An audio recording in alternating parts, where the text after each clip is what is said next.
Hola Maga, muy buenos días. Bueno, ahora sí, te decía que vamos a empezar la semana hablando de educación porque como vos mencionabas, se conocieron los resultados de las pruebas Aprender con un resultado para la región en general de más comprensión de texto que habilidades para las matemáticas. Y me acompaña Laura Lewin, ella es especialista en educación. Laura, muy buenos días, gracias por este tiempo con DNews. Un poquito, ¿cuál es el panorama, cuál es la radiografía de lo que va mejor y lo que va peor para Argentina y un poco va homologado con lo que está pasando en la región, entiendo? Después vamos a las especificaciones de cada país. Mira, la realidad es que las pruebas Aprender y las pruebas en general, las estandarizadas, no nos vienen dando muy bien hace muchos años. Hay alguna pequeña mejora un año, cuando se vuelven a tomar las evaluaciones hay cambios, pero la realidad es que no nos están dando demasiado bien en todo el continente, ¿no? Al menos en Latinoamérica. Y me parece que este es un gran momento para que empecemos a preguntarnos qué es lo que tenemos que hacer y si sabemos qué es lo que hay que hacer, ¿por qué no vemos estos cambios? Entonces, por un lado me parece que la sobreestimulación tecnológica tiene un impacto directo en estos resultados, ¿no? Estos son chicos que les cuesta mucho concentrarse, que les cuesta mucho enfocarse, son chicos que leen a nivel superficial, pero que no leen lo que están, que no comprenden lo que están leyendo. Y vos esto después lo ves en el pasaje de primaria a secundaria, de secundaria a la universidad. Entonces, empezar a trabajar con estrategias metodológicas, ¿no? Que acompañen a los chicos en lograr que puedan leer con una mayor profundidad, que puedan comprender, que puedan entender una consigna de matemática, porque les pasa mucho a los chicos que les dan problemas de matemática y no saben realmente cómo resolverlo. Ahora, Laura, puede ser que también estemos, o sea, la educación va un poco acompañando en lo que pasa en la sociedad, ¿verdad? Puede ser que estemos frente a un cambio de paradigma. Hay muchas diferencias en los intereses, hablando generacionalmente ahora, ¿no? Por lo menos en Argentina seguimos hablando de un formato y de programas educativos que son bastante similares a los que teníamos hace 20, 30, 40 años. ¿Hay un cambio de paradigma y de qué manera la educación puede ir acompañando eso? ¿Y por qué no lo estaríamos haciendo en todo caso? Bueno, eso que vos decís es clave, ¿no? Muchas veces los chicos van a la escuela y no le encuentran sentido a la escuela, se aburren. Esto de ninguna manera significa que las clases tengan que ser divertidas, pero sí interesantes. Y acá tenemos que preguntarnos qué estamos enseñando y para qué lo estamos enseñando, para de alguna manera involucrar mucho más a los chicos en las clases, ¿no? Esto de volver a la aventura del saber. Hace mucho tiempo atrás, el docente y la escuela era la oportunidad de conocer sobre el mundo, de conocer sobre diferentes culturas. Hoy vos fíjate que con el acceso irrestricto a la información es mucho más interesante lo que pasa fuera del aula que lo que pasa dentro del aula. Entonces ahí es donde necesitamos realmente pegar, ¿no? un cambio enorme para poder involucrar más a los chicos. Y muy bien lo que decís vos, ¿no? Si sabemos qué es lo que hay que hacer, ¿por qué no lo hacemos? Yo creo que hay algo que tiene que ver con la inercia, esto de seguir haciendo lo mismo hace tanto tiempo. Nosotros sabemos que es fácil aprender, pero muy difícil desaprender. Es decir, que para que los docentes puedan realmente incorporar nuevas estrategias áulicas, para que puedan empezar a trabajar de una manera diferente. Y esto significa correrse un poco de lo que es el pizarrón y empezar a ayudar a los chicos a aprender en vez de seguir únicamente transmitiendo contenido. ¿Qué es lo que hay que hacer? ¿Cuáles son los nuevos formatos o métodos que se están probando? A ver, yo creo que independientemente de los métodos, hay cuestiones de base que necesitamos trabajar sí o sí, si no, no hay estrategia didáctico-pedagógica que te funcione. Primero y principal, el rol del docente en el aula. A mí me preguntan muchas veces qué pasa con otros países en donde tienen mejores resultados a nivel educación en general. Y si bien es imposible comparar Latinoamérica con otros países, por ejemplo, de Europa, sí es importante rescatar el rol del docente, que es una persona que se respeta, una persona que tiene prestigio. Entonces, número uno, volver a dotar a este docente de empoderarlo, ¿no? Que esté realmente muy bien parado en el aula con su rol de autoridad, que de ninguna manera significa autoritarismo, pero sí estar en control de lo que pasa. Número dos, apoyo de la familia. Si la familia no interviene, si no acompaña a sus hijos en sus trayectorias académicas, es muy difícil que los chicos lleguen a la escuela con el respeto que se le tiene que tener a la educación. ¿Y esto qué significa? Está muy, pero muy bien que la educación sea un derecho, pero este derecho hay que protegerlo, hay que respetarlo, hay que cuidarlo. Entonces, cuando vos entras a un aula y esa aula parece más el patio de la escuela que un lugar en donde se está aprendiendo, ahí es muy difícil para el docente, es muy difícil para el alumno que realmente quiere aprender, así que se necesitan directivos que tengan muy en claro cómo acompañar a estos docentes para generar la calidad educativa que necesitamos, un clima del aula, ¿no?, que favorezca el aprendizaje y obviamente, bueno, familias acompañando. Además de lo que vos muy bien decís, que tiene que ver con la matriz curricular, qué se enseña y para qué se enseña, y la matriz didáctica. Cómo le estamos enseñando a chicos que no tienen nada que ver a cómo éramos nosotros cuando íbamos a la escuela. Entonces, un docente que sigue enseñando como él aprendió es un docente que enseña por un mundo que ya no existe. Y entonces, ¿cómo hay que enseñar? Tenemos que trabajar con metodologías más activas y esto significa poner a los chicos en el centro de la escena, que los chicos puedan involucrarse con lo que está pasando en el aula, no que estén sentados como meros espectadores, sino que sean mucho más protagonistas, ¿no? Yo siempre digo que el aprendizaje no es un deporte para espectadores, entonces tenemos que activar a los chicos y activar significa trabajar con propuestas más activas, con aprendizaje basado en proyectos, en desafíos, con chicos que puedan investigar, que puedan debatir. Ahora yo te pregunto, ¿cómo puedo interactuar con mis compañeros cuando sigo sentado mirándole la nuca al que está delante mío? Entonces el diseño del aula también, ¿no?, es un tema que tenemos que empezar a debatir porque tenemos aulas de hace más de 100 años.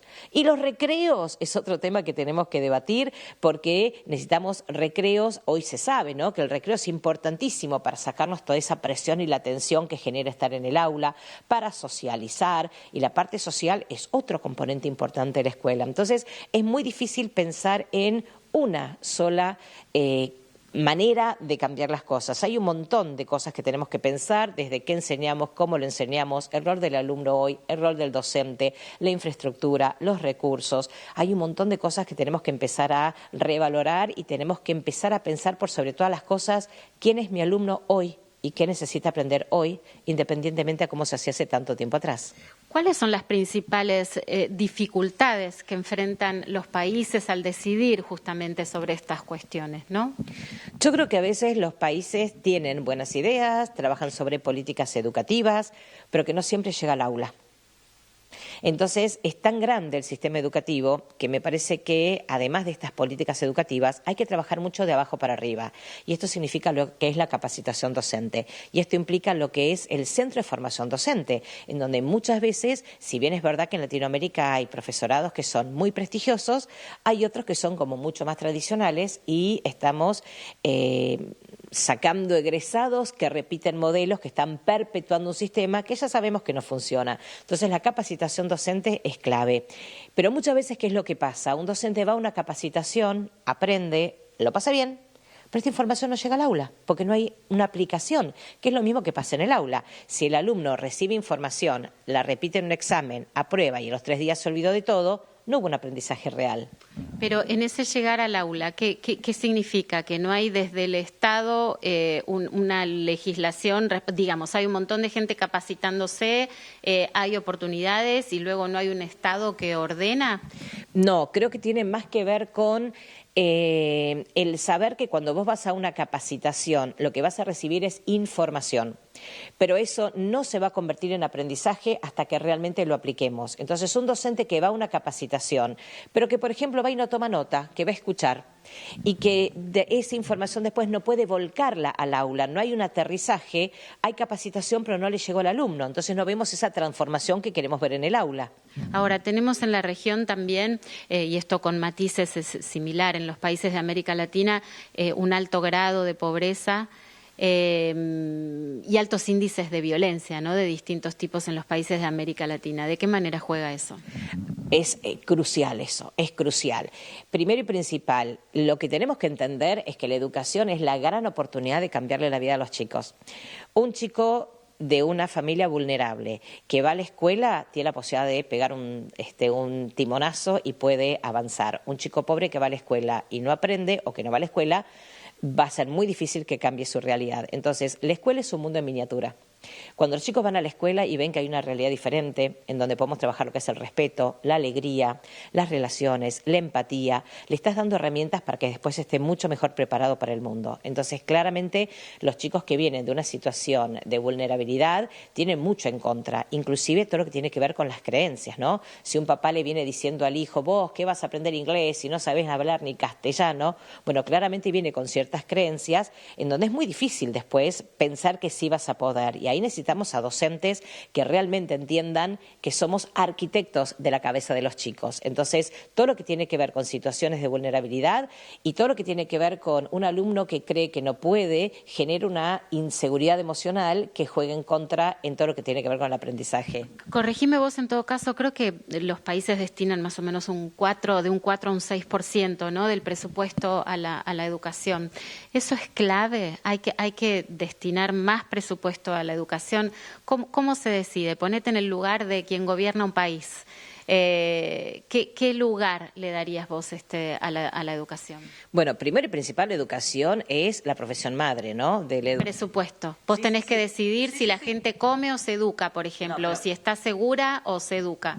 Te entendí perfecto. La educación es la profesión madre. Sí, eso significa que en el aula tenés a los futuros gobernantes, a los futuros neurocirujanos, a los futuros odontólogos, comerciantes. Entonces, si no le dedicamos realmente el presupuesto que necesitamos dedicarle a educación, ¿qué país vamos a tener? ¿Qué tipo de alumnos van a salir de esa escuela? ¿Cómo van a poder pensar con creatividad? ¿Cómo van a poder innovar? ¿Cómo van a poder generar la mejor sociedad que podamos tener? Entonces, es clave. Ahora, a veces es difícil, ¿no?, decidir, bueno, ¿qué es más importante, comer o educarse? Las dos cosas son importantes, pero me parece que también es verdad que si no le dedicamos a la educación el presupuesto que tenemos que dedicarle para capacitación docente, para infraestructura, para becas, para ayudar a las familias a que los alumnos realmente puedan, a que sus hijos puedan estar en la escuela y no trabajando, bueno, es donde vamos a ver realmente un cambio en la sociedad. Pero si no le dedicamos presupuesto a la educación, es muy difícil que los países puedan avanzar, al menos como soñamos que puedan avanzar.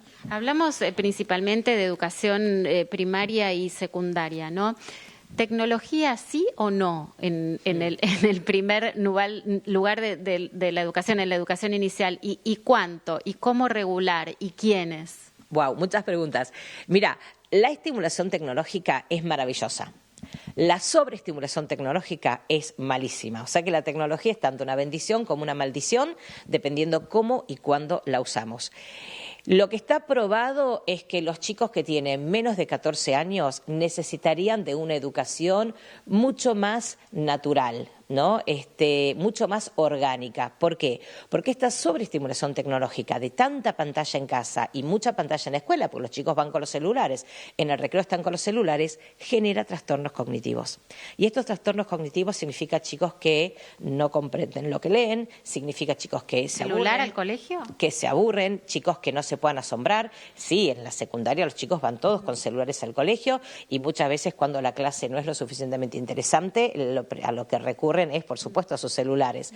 Entonces, la tecnología es muy importante porque te permite personalizar la educación, que es algo importantísimo en el presente, y te permite automatizar contenidos. Vos, Mari, cuando aprendiste a andar en bicicleta, al principio te caías, lo hiciste tantas veces que después el cerebro no tiene ni que pensarlo. Pudiste automatizar ese conocimiento.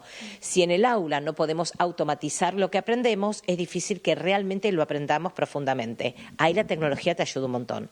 Pero ¿qué pasa? Cuando un docente no logra el vínculo con los alumnos, cuando no tenemos un buen manejo del aula y cuando la clase no es interesante y el celular o la tecnología en vez de ayudarte, entorpece, te genera una gran distracción. Por eso la sociedad, toda Latinoamérica, se merece un gran debate sobre tecnología, sí o no, cuándo sí, cuándo no. Hay países como Francia que hace 8 años prohibieron la tecnología en las escuelas, increíblemente con grandes resultados. Alumnos que se conectan más entre ellos, alumnos que desarrollan un pensamiento crítico, un pensamiento creativo y que leen con más y que comprenden con más profundidad. ¿Cómo es educar por proyectos? ¿Quiénes deciden sobre los proyectos y cómo se implementa? A diferencia de lo que era antes el programa educativo con los contenidos que venían dados desde el Ministerio de Educación. El aprendizaje basado en proyectos significa que vamos a agrupar a los chicos en grupos, cada uno va a tener un rol y esto es muy importante porque estás desarrollando habilidades de liderazgo. Uno puede ser el que toma nota, uno es el que investiga, uno es el que reporta. Dependiendo del nivel de los chicos vas a generar roles mucho más complejos. Uno puede tener que ver con la metacognición. Bueno, vamos a ir haciendo más complejos los roles y la idea es que puedan investigar entre ellos, que puedan comunicarse entre ellos. Es decir, en vez de estar sentados acatando lo que dice el docente, lo que podemos hacer es lograr que los chicos puedan investigar, debatir, aclarar dudas entre ellos, hacer presentaciones para convertirse en expertos sobre un tema. Ahora, no es únicamente, y esta es el gran desafío de este siglo, copio y pego o lo busco en el chat GPT, porque ahí no hay un aprendizaje, ahí no hay un desarrollo del pensamiento creativo ni crítico. Ahí está el rol importantísimo del docente que se convierte en un facilitador, alguien que ayuda a aprender. Bien, muchísimas gracias, Laura, por este tiempo con DNews. Entonces, muchísimos desafíos, no solamente para la Argentina, para toda la región y en realidad es a nivel mundial, ¿no? Con este cambio de paradigma, con tantos desafíos que nos trae este mundo, cómo la educación acompaña eso. Decía la especialista, ¿no? Con padres involucrados, con docentes empoderados y en la exploración de nuevos formatos para capturar la atención de los chicos.